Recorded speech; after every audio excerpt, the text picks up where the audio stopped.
is fun on the Baby Lock Zest. First, we're going to take a look at some of the stitches that we can use. We can go ahead and use the zigzag stitch in number C. Then we can use the Rickrack Stitch under the stretch settings. Another great stitch would be the Honeycomb Stitch underneath the stretch settings. And then we're going to go over to number F and take a look at that fun little kind of a hemming stitch. So let's start with F by adjusting our stitch selector to F. And what we're going to do is we're actually going to take our stitch length down to, we're going to start with 1.5. Now I've got the standard presser foot in position, and what we're going to do is we're going to make sure that our needle is coming down close to that fabric edge and that the legs of that stitch will jump into our body.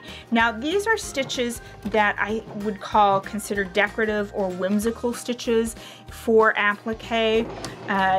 Most of your standard stitches that you see that a lot of sewists use when they're doing applique, something like a blanket stitch, which is more traditional. And as I said, I think that these are more whimsical. So playing with shapes and different threads and different stitches, I think is always really fun when you are playing with applique stitches. So now that I've stitched a little bit with stitch F, I'm going to go ahead and let's go ahead and change to stitch number C. And when we're going to do that, changing stitches, the always thing you have to remember, or one of the things you always have to remember, is to make sure that that needle is out of that fabric so that that needle has the ability to move. As you can see, that needle moved around. One of the other feet that I really like to use when I am playing with applique stitches or I'm working on an applique project is something called the open toe foot.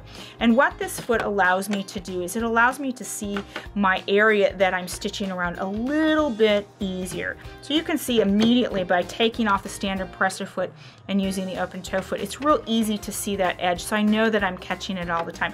Now this is an optional accessory foot, but I really think it's one of those that if applique is something that you really want to play with, that you're going to really want to make sure that you have in that arsenal of accessories that you're going to be building as you become more comfortable with your machine and start playing with more techniques. So as you can see, I'm just kind of going around here with that zigzag stitch. And again, this is more of a whimsical type look. Now, so let's take a look at stitch number C, but let's take it to that stretch setting and let's see what happens.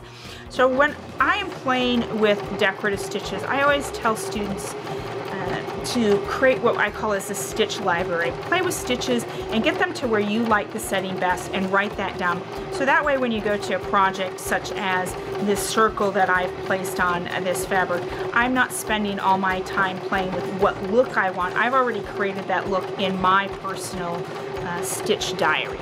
And let's take a look at stitch number D in that stretch setting. So we're still going to stay in stretch and we're moving over to D. And let's take a look at what this stitch looks like. This one gives me a little bit more coverage, but you can see by using that open toe foot, it's so much easier to make sure that I'm really covering that raw edge of my fabric. So now that I have my stitch library built with the Baby Lock Zest, I'm just going to take a look at what all my stitches look like. Again, I always make sure that my needle's out of my fabric before I raise my presser foot.